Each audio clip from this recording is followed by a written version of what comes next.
Essa aula está sendo gravada para a turma de pintura digital para texturização do curso de Jogos Digitais da PUC Minas. Se você estiver vendo essa aula por acaso no YouTube, tem uma chance dela não fazer nenhum sentido para você. Essa aula faz parte do curso de pintura digital e ela é encaixada aqui no Canvas, numa sequência mais ou menos lógica.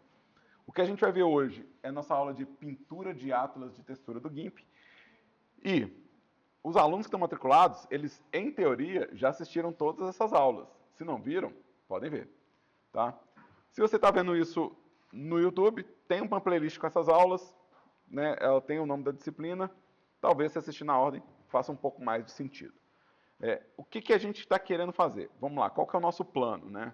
Nosso plano para hoje é eu falar o que eu estou querendo fazer com a minha pintura de textura, ou seja, qual que é o meu objetivo com a pintura de textura, o que implica essa técnica que eu estou usando, quais são os limites que implicam essa técnica que eu estou fazendo isso, o meu planejamento de textura, ou seja, como que a partir desses dois primeiros tópicos eu vou planejar a minha pintura de textura e, de fato, a pintura da textura acontecendo na prática, que, dependendo do fluxo, eu pinto o atlas inteiro, dependendo do fluxo, se eu estiver demorando demais, eu pinto só alguns exemplos, encerro e a gente vai para a prática em sala de aula. Tá? Isso vai depender muito de como estiver fluindo a minha pintura aqui.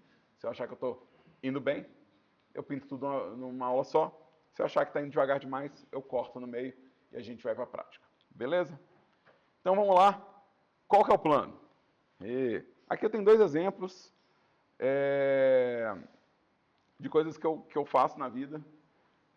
Isso aqui é um cenário 3D que foi todo pintado primeiro antes de ser modelado. Ou seja, eu fiz primeiro as texturas e depois a modelagem. Isso é uma prática bem mais comum do que vocês imaginam, a gente ter as texturas primeiro e a modelagem depois, principalmente para as partes mais rígidas do cenário, parede, chão e as coisas que compõem a estrutura mais sólida do cenário. É uma prática que era mais comum nos videogames mais antigos, então PlayStation 1, 2, 3, isso era bem mais comum, era bem mais possível de ver exemplos disso feito em arquivos, mas ainda é uma prática bastante comum. Então, nesse caso aqui, ó, eu tenho um atlas de textura que eu estou gradativamente pintando novas partes, e toda nova parte que eu coloco, eu transformo num pedaço do meu cenário. Isso é bem prático e é bem ágil de fazer. Eu tenho um outro exemplo mais parecido com nossa atividade, a atividade que vai ser passada avaliativa para o curso, né? Então, deixa eu abrir aqui um exemplo um pouco mais próximo. Ainda não é exatamente a nossa tarefa, mas esse é um pouquinho mais próximo. Deixa eu colocar aqui com um acabamento flat. E vamos entrar aqui dentro desse cenário. Então, aqui é um cenário bem peladão mesmo, né? Então, a gente tem um cenário que não tem ainda nenhum prop, nenhum set dressing, ele é só a casca, né? Então, ele é feito só piso, parede, teto, né? Bem simples mesmo, né? E ele é feito a partir de um mapa de textura mais parecido com o que a gente vai produzir na nossa atividade, que é uma imagem que tem o chão aqui embaixo, uma parte de rodapé, parede, né, teto, porta, janela, tapete, né, ou seja, ele tem essas texturas pintadas e, a partir dessa textura, é que eu vou modelando o cenário. De novo, isso é uma das formas de fazer. Quem já está aqui nesse curso, né, no curso de jogos, já fez o outro método, que é modelar primeiro e texturizar depois. Super prático, também funciona. Eu estou invertendo realmente a ordem, porque essa é uma matéria de pintura. Então a gente vai partir da pintura para a modelagem. Então, é esse tipo de estrutura de cenário que eu quero fazer e é esse tipo de atlas que eu quero fazer. Certo? Então agora eu vou abrir a pergunta. O Gabriel está com 1 hora com o dedo levantado. Gabriel, o que é a sua dúvida? Que quando a gente modela um objeto 3D, em texturiza depois, a gente usa como base a UV do objeto. Já está pronta, ela já está pré-definida. Não, quando a gente modela primeiro, a gente tem que abrir o V. O V que vem pronto do modelo, ele não acompanha as mudanças da modelagem. Então, com frequência, a gente tem que abrir o V. Sim. Isso. A pergunta do Gabriel ele começou falando uma coisa que está fora da realidade. Ele falou que quando a gente modela, o V já está pré-definido. Isso não é verdade. O V pré-definido, ele não garante que ele vai acompanhar as mudanças da modelagem. Quando você cria um modelo no Blender, ele vem como UV, mas se esse modelo é um cubo e você passou a modelar, dando extrude, cortando, dificilmente esse UV do cubo vai acompanhar. Então você tem que abrir o corte de UV e abrir o mapa de UV. Na verdade, eu acho que eu expus a minha pergunta de maneira errada, né? Porque, de fato, é isso que acontece, né? E a gente, independente se a gente abre uma versão de pronta, a gente usa ela como base para texturizar o objeto, quando a gente começa a fazer a modelagem primeiro. Ótimo. Aí, no caso da pintura, como é que a gente consegue ter, como é que a gente consegue, com base na textura que você fez aí na aula, aplicar na UV e ter certeza que vai dar tudo certo? É o mesmo caminho. Você vai ter uma imagem, você vai ter um mapa de UV, você vai encaixar do mesmo jeito. Porque você mudou a ordem das ações, isso não altera o que você está fazendo. Se você vem com a imagem primeiro e depois você vem com o UV encaixado, é a mesma coisa você ter um UV e depois vem com a imagem. Isso não muda tanto quanto parece. A diferença vai ser maior um pouco quando a gente chegar na aula onde eu vou modelar. Então, na aula de hoje eu estou pintando a textura, não é aula de modelagem. Quando eu fizer aula de modelagem, você vai ver que eu consigo levar a imagem já encaixada no V automaticamente. Quando você falou aqui mais de um cantinho que faz antes da modelagem, qual é a vantagem de fazer algo diferente? Depende do caso, né? Vai ser vantagem sempre dentro de contexto, tá? Isso não existe, gente, acostuma com isso na cabeça, não existe resposta certa e errada em nada artístico. Tá? Não existe absolutismo em nada do que a gente falar. Tudo vai ser contextual. Então, se eu tenho um bom pintor e não tem nenhum bom modelador, eu vou mandar esse cara pintar as texturas e vou pegar essas texturas e vou fazer a modelagem a partir daí. Já é um contexto onde eu quero começar com a pintura. Outra coisa, tem coisas que repetem. Elas são naturalmente repetitivas. Se eu já tiver a textura, o que eu tenho que fazer é o quê? Ficar repetindo essa textura, usando a textura como forma de desenho. De novo, é uma logística que funciona para várias pessoas. Eu já gero o modelo com a textura toda reciclada, toda encaixada, toda aproveitada. Tem umas outras questões também. Se todos os meus mapas tiverem o mesmo tipo de organização, se eu trocar de textura, eu troquei o cenário.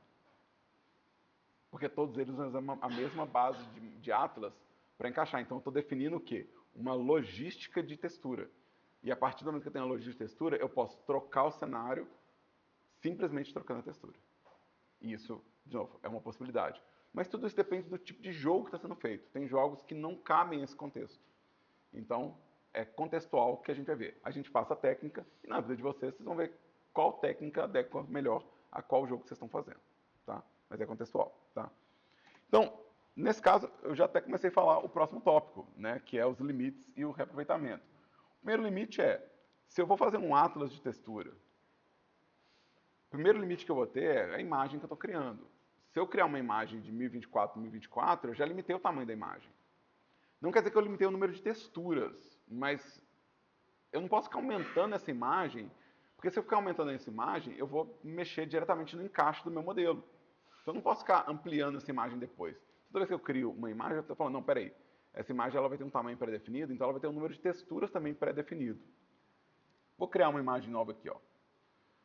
Exatamente igual eu falei, 1024 por 1024.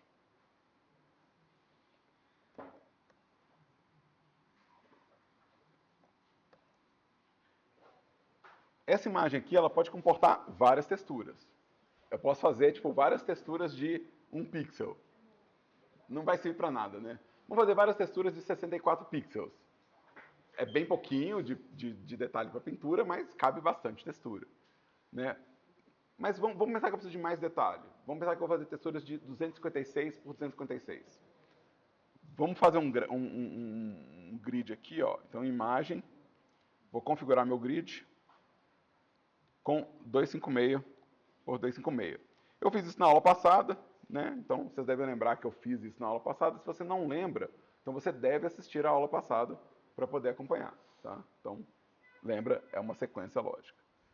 E aqui, ó, eu vou mostrar o meu grid de 256 por 256. Nessa medida aqui, ó, eu consigo ter 16 texturas diferentes com essa medida.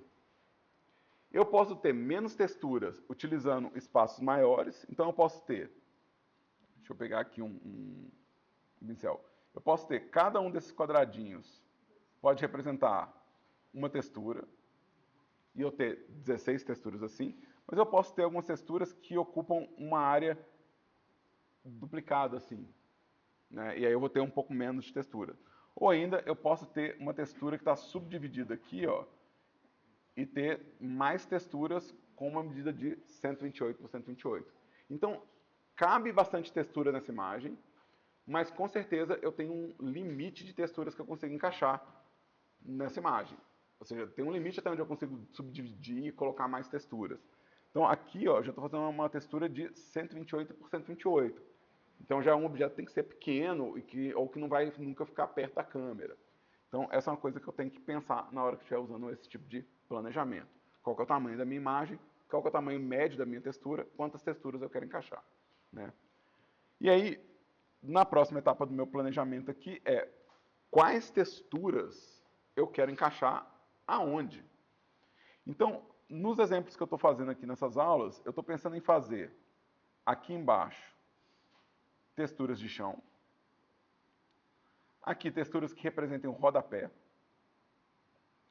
aqui texturas que representem parede, a letra está ótima, aqui alguma textura para teto, e aqui eu estou pensando, sei lá, talvez 2 variações de teto e 3 variações para cada um desses. Talvez 3 variações de chão, 3 variações de rodapé, 3 variações de parede, tipo 2 variações de teto. Talvez eu queira usar esse espaço aqui para fazer, sei lá, uma porta. Eu não sei se eu vou querer fazer janela, de verdade. Mas talvez eu queira fazer, tipo, sei lá, uma coluna. Coluna é bem importante a gente ter. Coluna vai me ajudar a, num cenário modular, me ajuda a maquiar os encaixes meio mal feitos, assim. E me ajuda também a evitar que a luz atravesse uma fresta entre 2 planos. Então, fazer uma coluna aqui. E aqui, sei lá, a gente vai decidir depois. Um tapete, um carpete, não sei. Aqui depois a gente decide. Mas se eu conseguir definir esse padrão, então quer dizer que toda vez que eu for fazer uma textura nova de cenário, eu posso usar o mesmo padrão. E automaticamente todo módulo que eu criei para fazer meu jogo está pronto, modelado, eu estou só trocando textura. Jogos que são da natureza roguelike, né, que são jogos da natureza de geração procedural, eles costumam ter módulos muito repetitivos na casca deles. O que a gente muda lá dentro são os encaixes de level design. Então, às vezes, você vai ter o quê? Umas 5 peças que todo cenário vai ter. Todo cenário vai ter as mesmas peças, só que você está trocando a textura para fazer coisas diferentes. E meio que fazendo assim, meio que você está adiantando o serviço sem perceber. Tá? Então, vamos lá. Vou fazer aqui a minha textura de chão. Vou começar com ela. Eu não vou fazer isso da minha cabeça, do nada, tá? Eu fiz minha pesquisa, tá? Eu citei para vocês na semana passada que eu tinha ido no Leroy Merlin, que não está patrocinando, tá? E que eu tirei várias fotos de vários objetos lá, que são objetos de decoração, então isso são aquelas placas que você põe na parede para simular que a parede é de pedra, mas ela não é de pedra porcaria nenhuma, né? Esse negócio é fininho toda a vida.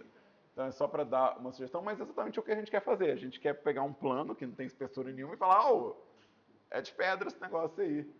Né? Então é exatamente o tipo de coisa que a gente quer fazer. Então peguei vários tipos aqui diferentes. Alguns são direcionados para parede, outros são direcionados para piso, né?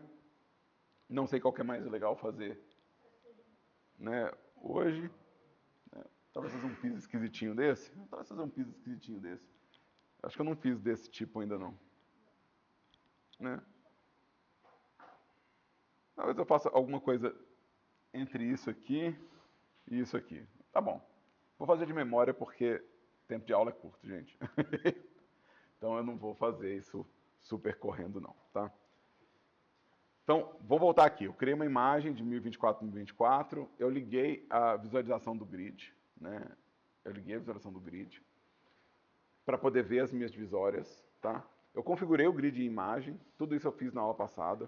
O que eu vou fazer hoje de diferente é usar o Snap to Grid, para quando eu estiver fazendo minha seleção, a minha seleção grudar no meu gridzinho aqui, ó. Então, se eu quiser pintar, por exemplo, textura encaixada de chão, aqui nesse pedaço do meu Atlas, eu posso criar uma seleção aqui, ó, e ela vai estar precisamente no espaço onde eu quero pintar o chão. Ela está aderindo, então ela está precisamente aqui. Não quero pintar no meu background, tá? Eu quero fazer, na verdade, algumas camadas para pintar. Como eu estou fazendo isso em aula e eu tenho que ser meio ágil, eu estou fazendo geralmente 3, 4 camadas. Uma camada de linha, uma camada de cor e uma camada de detalhamento. Só. Não é bom ter muitas camadas sempre, não. Né? Eu vou acabar demorando demais. Então, uma camada de linha, onde eu faço a forma do que eu estou querendo pintar. Uma camada com a cor básica disso aí. E uma camada para fazer as variações e os detalhes entre uma e outra. Então, eu vou começar com uma camada de linha aqui. Tá? E vou ligar a minha pintura simétrica. Né? Lembrando que a gente pegou essa janela da pintura simétrica em aula, né? Pegou ela para poder fazer o exercício da aula anterior. Então, em teoria, eu ainda estou na revisão até agora. Eu não passei nada novo. Como você fez para selecionar só os parágrafos? Eu usei a ferramenta de seleção retangular. Só que você conseguiu encaixá-la naturalmente? Ou... Não, o encaixe está sendo feito com a ajuda do Snap to Grid. Certo. Tá? Então, a seleção retangular foi o que eu usei para marcar aqui o limite. Rectangle Select. E o Snap para poder grudar no grid. Tá? E aí, gente, eu vou ligar o tiling aqui, ó. Isso não deu certo. Eu vou ligar o tiling e vou marcar aqui 256 no meu tiling, que é o tamanho da minha textura, tá?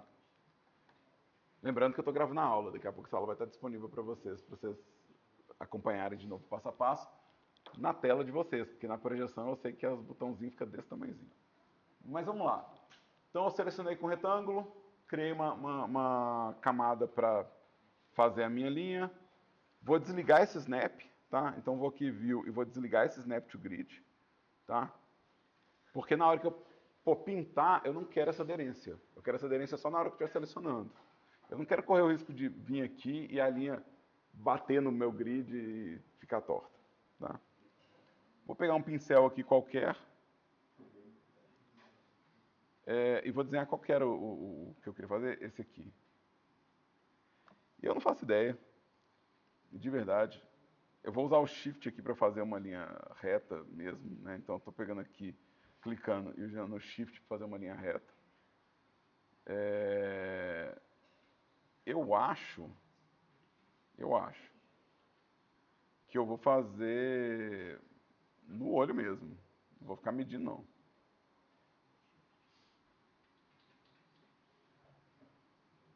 Porque eu acho que eu vou fazer as coisas mais orgânicas, acho que vai ficar mais fácil para mim fazer as coisas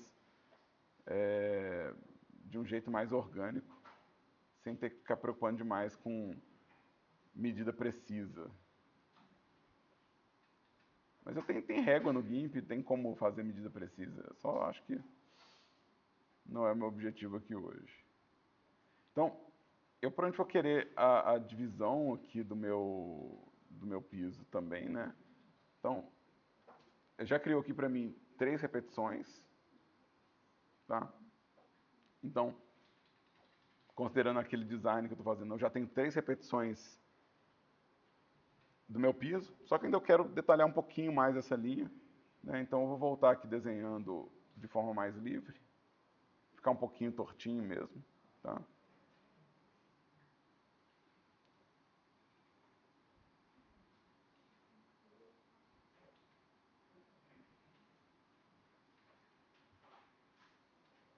Talvez eu queira fazer esses detalhamentos mais calmamente depois.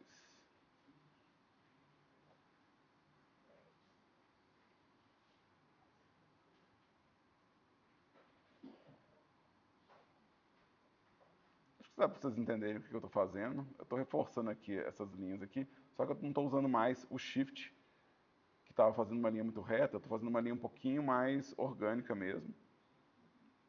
E isso, de novo, é só decisão estética, tá? É só porque eu prefiro fazer as coisas mais tortinhas mesmo. Não quero ficar fazendo tudo com cara de matemática, não. Vou fazer um. Tá. Tá ótimo. Tá ótimo, tá ótimo, tá ótimo. Fiz essa linha, tá maravilhoso. Vou jogar uma cor qualquer aqui no fundo. Então vou criar uma camada nova, que vai ser minha camada de cor. por baixo da linha. Então, vou ter a cor embaixo da linha aqui. Ainda estou selecionando, tá? Eu estou mantendo minha seleção exatamente para não avançar nas outras partes do meu Atlas, tá? Vou escolher aqui um tom médio aqui.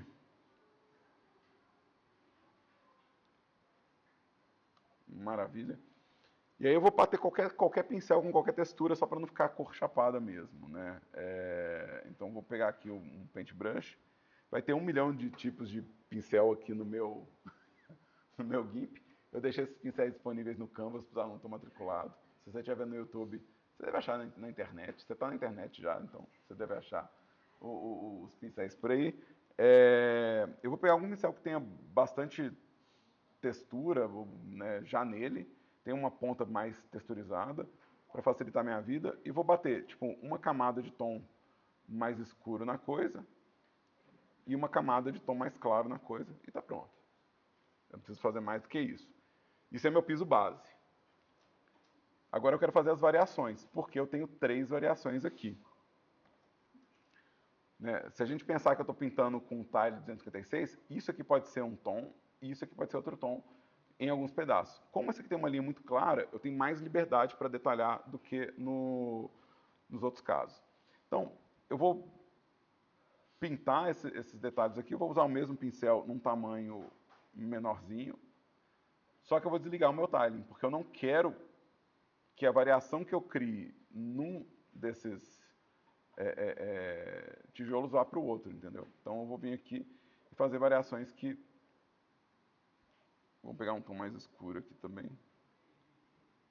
Vamos fazer um que tenha tons mais escuros aqui.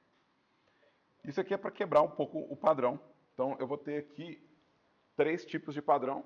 Todos eles são muito semelhantes entre si, mas na hora de espalhar no cenário, eu posso randomizar eles. Então fica mais difícil para a pessoa ver o padrão. Esse foi o piso. Deixa eu fazer o rodapé e a parede. O rodapé e a parede, eu posso fazer usando 6, porque o rodapé é parte da parede. Então, em vez de eu pintar 3 quadradinhos, agora eu posso pintar 6 quadradinhos e fazer o quê? A variação do rodapé embaixo, né? E eu já vou preencher mais de metade do meu tile aqui, né? Então, vamos refazer o processo aqui. Eu quero selecionar esses 6 quadrados. Então, vou pegar a minha seleção retangular. Vou no meu View e pedir o Snap para o grid aqui, né? Na hora que tiver com o Snap, eu vou vir aqui e encaixar nesses 6 espaços aqui, tá? Aí, vou para a camada de linha e vou fazer o mesmo processo. Escolher o mesmo pincel que eu escolhi para desenhar a coisa, né? O mesmo pincel. Vou desligar o meu Snap para a linha não ficar aderindo aqui no grid. Então, deixa eu entender, você está usando a ferramenta de seleção tanto na layer de background quanto na layer de linha? A seleção ela acontece na imagem toda.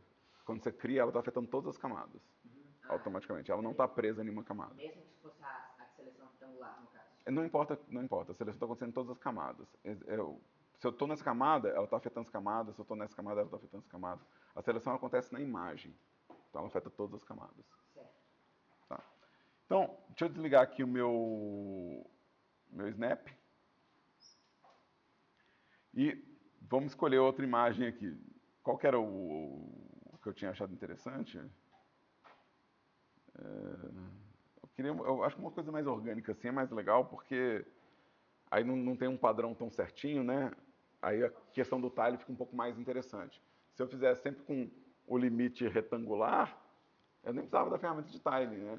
Eu só copiar e colar. Estava tudo certo. Vamos fazer essas bolinhas aqui. Desliguei? Desliguei o Snap. E aí, uma das primeiras coisas que eu vou fazer, se eu estiver fazendo essas coisas de fazer formas com as bolinhas, é provavelmente evitar fazer em linha reta, né, fazer paralelo, perpendicular ao solo, fazer pensando em diagonais, pensando no limite do encaixe aqui. Porque se eu fizer a coisa muito certinha, se eu fizer né? Tipo, seguindo a linha aqui, eu estou fazendo um limite muito claro do meu tile, tá? Então eu vou fazer isso usando uma diagonal, tá? Vamos ligar o tiling aqui. Talvez eu faça ela um pouquinho maior, galera, para não demorar muito aqui, não sacrificar o tempo demais de vocês vendo eu fazendo 1000 bolinhas.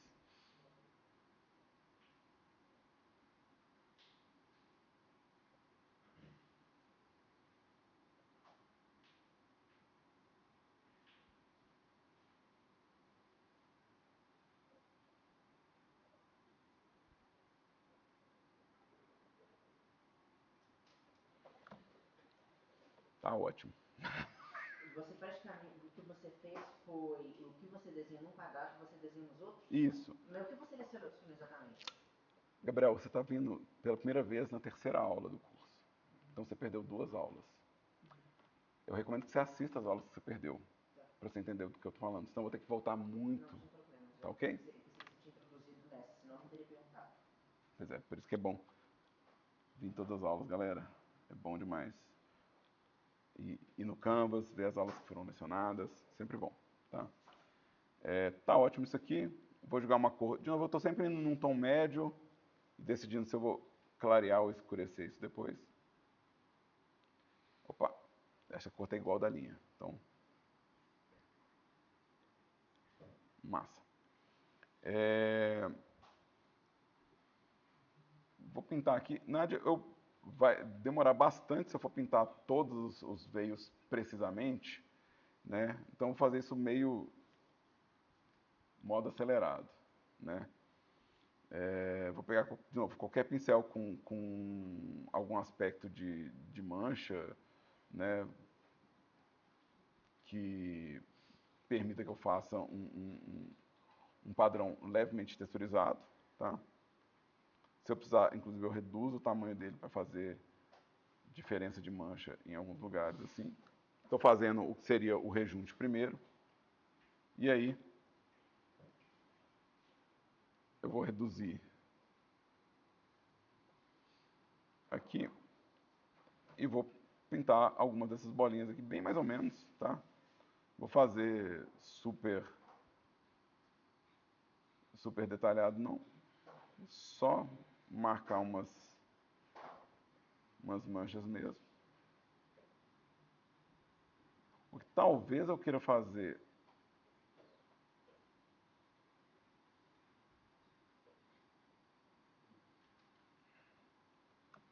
tá. Talvez eu queira fazer para não ficar tão achatado assim, é jogar tipo um highlightzinho em algumas.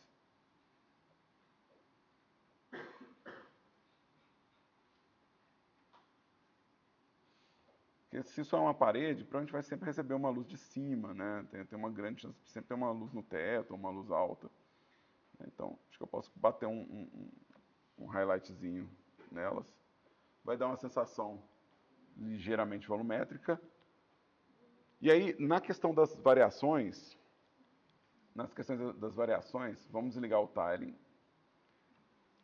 E aí, no caso das variações aqui dessa parede, eu posso trocar as bolinhas de lugar mesmo, né? Então, eu vou fazer só uma como exemplo, tá? Por causa do nosso tempo, né? Deixa eu pegar um pincel um pouquinho maior aqui. Eu apagaria algumas dessas bolinhas do centro aqui, ó, do centro do quadrado, tá? Evitando apagar as bolinhas das extremidades, porque elas encaixam, né? Então, apagando as bolinhas no centro, evitando as linhas. E faria, tipo, elas todas em lugares ligeiramente diferentes, tá? Então, isso, de novo, eu estou fazendo variação no mesmo tema, né? Então, eu vou fazer essa variação aqui. Não vou fazer as outras, tá, gente? Por causa do nosso prazo aqui de aula. Mas aí a mesma coisa, eu vou pintar aqui no tom médio que eu estava pintando antes. Eu não lembro qual tom que era, acho que era esse aqui. Acho que era, não, acho que era mais escuro, né? problema fazer mais. Não tem problema fazer mais escuro assim. E bater um outro pincelado. O importante é não chegar nos cantos, tá?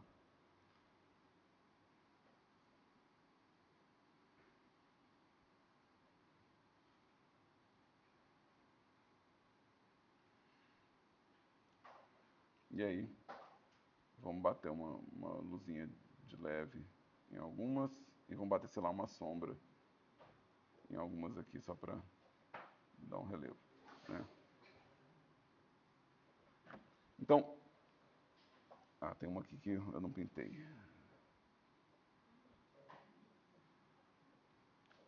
Então, vai dar, de novo, existe uma variação aqui, ela é sutil, mas na hora de a gente colocar no cenário, ela quebra a percepção do padrão, tá? Então, o plano é fazer isso com um pouquinho mais de carinho do que eu estou fazendo, com certeza, mas acho que dá para entender qual que é a meta aqui. E no caso do rodapé, que seria essa parte de baixo, fica estranho a pedra acabando aqui no nada, né, nesse espaço, então provavelmente eu vou querer uma seleção retangular nesse espaço do rodapé e refazer esse design da base aqui, né? Então, o meu plano aqui vai se mexer nesse design aqui. Então, View, Snap, só para eu ter certeza que está grudando aqui embaixo, está grudando aqui nas laterais. Vou religar o nosso tiling, tá? E aí eu quero apagar uma dessas pedras aqui, tá? Então, opa, quero apagar alguma dessas pedras aqui.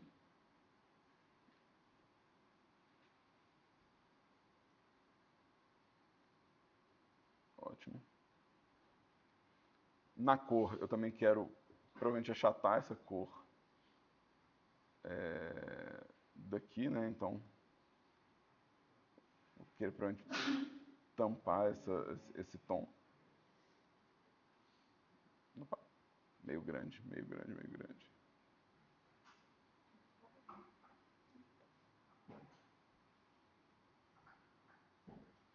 Na minha linha aqui, fazer um rodapé mais tradicionalzão mesmo, fazer um que seja só só uma linha mesmo.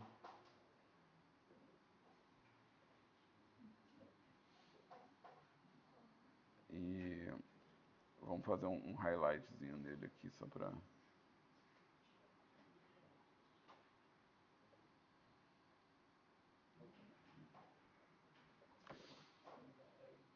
Tá bom, tá ótimo, tá ótimo. Tá ótimo, bom demais. None. Aqui eu vou fazer alguma variação em cada um deles aqui, ó. Vou pegar aqui um tom desses mais escuro aqui, fazer uma divisão de 2 pontos aqui.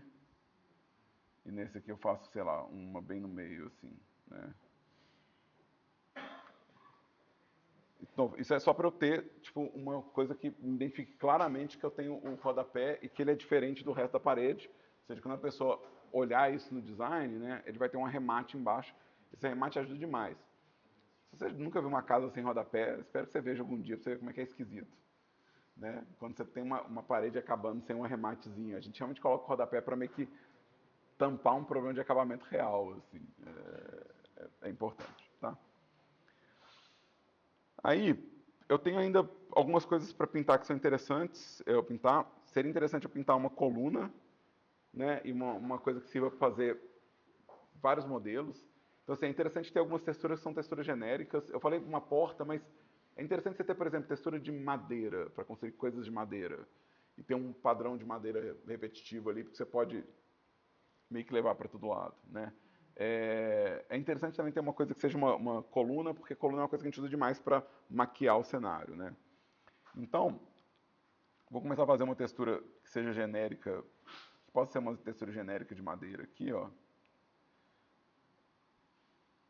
E eu vou usar o tiling, mas dessa vez o meu tiling, deixa eu tirar o snap, eu talvez queira ele com 512 de altura em vez de 256, né? Então, para ele repetir, ele ser mais comprido, né? Então eu vou desabilitar aqui o link entre as camadas e vou entrar com um valor aqui diferente do outro, que é um valor de 512. O que isso quer dizer na minha pintura?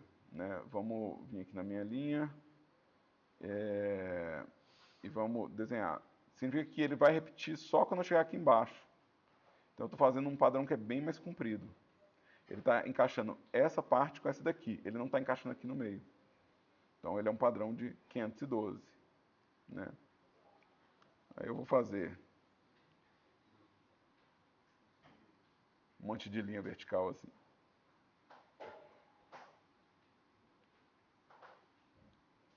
E meio que isso vai ser meu veio de madeira. Para colorir, acho que eu posso até colocar mais uma linha aqui no canto. Então ele está encaixando lateralmente 256 e verticalmente 512. Para cor, eu vou pegar um tom escuro. Talvez está escuro demais, né? Deixa eu ver. Tá bom. E se eu quiser realmente pintar uma coisa que tenha cara de veio de madeira, gente, uma ideia é você usar um pincel que seja de arranhar, né? Então, pincéis que tem esse formato de vários pontinhos, eles são pincéis que geralmente geram arranhados, né? Ranhuras. Então, geralmente chama scratch, alguma coisa assim. Eu vou reduzir o espaçamento dele aqui e vou pintar ele no detalhe sem a linha, só para vocês verem tipo o que isso faz. Meio que é tipo madeira automática assim, né? Então, né? Posso fazer um onduladinho assim se eu quiser aqui. Tá encaixando mesmo, né? Deixando minha madeira meio clarinha assim, mas talvez eu queira uma linha mais escura. Eu vou trancar a transparência e vou pedir para ele preencher com a cor de frente,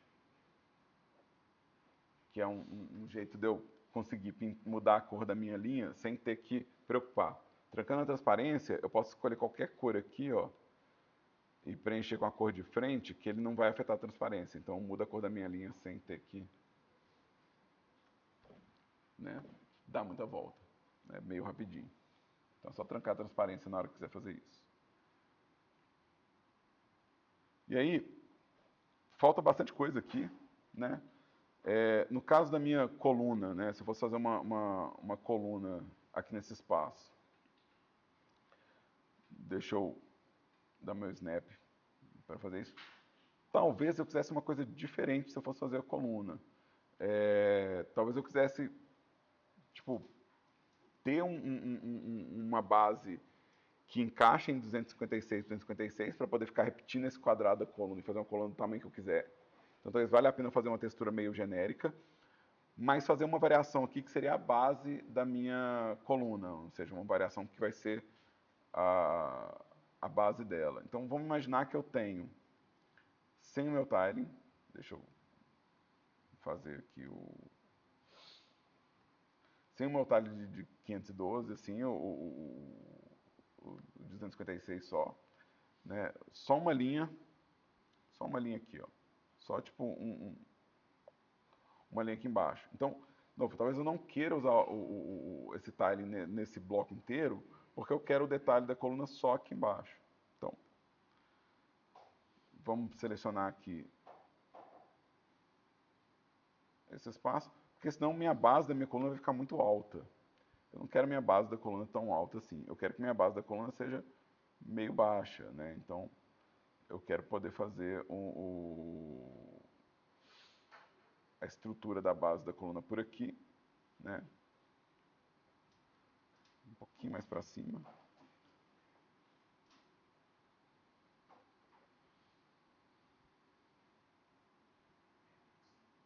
Fazer talvez eu queira fazer retinho. Isso aqui eu vou fazer retinho. Eu queria fazer tortinho, mas vamos fazer retinho. Vai ser melhor. Isso aqui reconhece pressão. Então, se eu bater o meu pincel mais forte, a linha sai mais grossa. Então,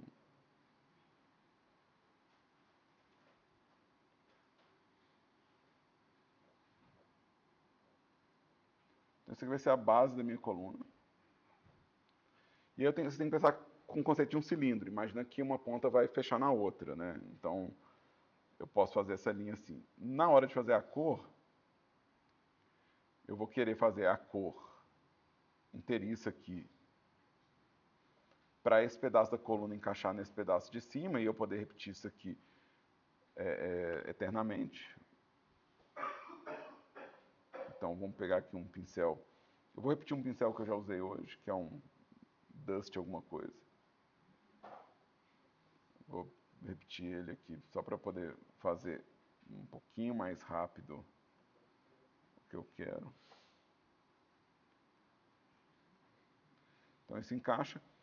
E essa parte de baixo aqui, ó, essa parte de baixo aqui, eu quero que ela seja mais escura. Então, eu vou usar o mesmo pincel aqui.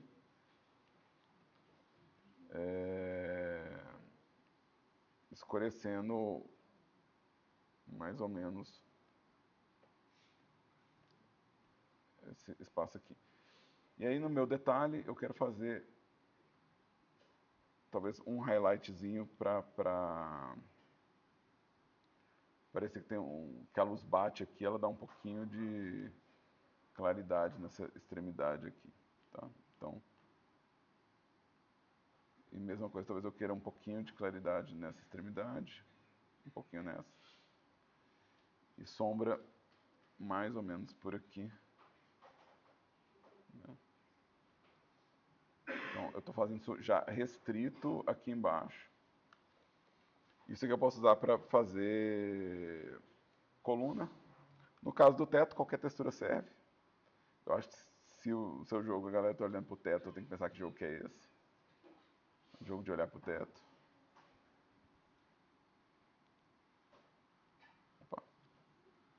Camada errada. Vou pegar um pincel aqui diferente. Noise. Pode ser noise. Aí, ótimo. Estou com espaço faltando. Vou pensar nisso no futuro. Né? Mas aqui, ó, eu já tenho uma textura que serve para fazer qualquer coisa de madeira. Qualquer coisa de madeira eu vou pegar desse pedaço. Eu vou pegar e vou modelar encaixando. Aqui eu faço qualquer coisa de madeira. Aqui eu posso fazer uma coluna de qualquer tamanho que eu quiser. Posso distribuir um monte de coluna no meu cenário. Né? Aqui eu estou usando de parede, é uma parede esquisita, mas é a minha parede, é a que eu tenho. Né? Aqui o chão, isso aqui eu estou usando para teto. Posso inverter lá também se eu quiser, né? Tipo, não tem a polícia do 3D que vai falar que eu não posso usar minha textura de parede no chão. Né? Não acho que ela vai bater na minha casa me proibindo de fazer isso. Ou que eu usei essa aqui de parede, achei, não, essa aqui vai ser usada para parede. Ou recontextualizar, tá? Esse espaço vazio aqui, vou deixar ele vazio mesmo, ele pode ser útil para algumas outras coisas no futuro. Eu posso querer colocar uma maçaneta na porta e querer ter uma textura que remete aos arranhados do enferrujado ou alguma coisa assim. Então, vou deixar ela em branco por enquanto. E aí, essa é a nossa atividade de hoje. Né? Nossa atividade de hoje é fazer um atlas de textura. Na próxima aula, eu mostro como é que a gente modela a partir dessa textura. Tá? Então, se você não conseguir fazer isso no tempo que a gente tem aqui, faça isso para a semana que vem, para a gente poder ter uma textura aqui. Essa é a terceira versão que eu gravo dessa aula. Com certeza que eu falei mais rápido. Eu vou colocar todas as versões para vocês lá no Canvas, no espaço de pintura de atlas de textura no GIMP. Tá? Vou colocar todas ali, todas as três. Inclusive, vou subir agora a versão 1 e 2. É o mesmo conteúdo, mas em cada aula eu, sei lá, pintei uma textura diferente. Então, seja o que Deus quiser, tá? E agora eu vou para a aula prática, vou tirando as dúvidas na aula prática. E Deus abençoe todo mundo que assistiu isso aqui, né? Pelo amor de Deus. Isso aqui é o soneca de muita gente, eu tenho certeza. Vamos lá. Obrigado, viu, gente?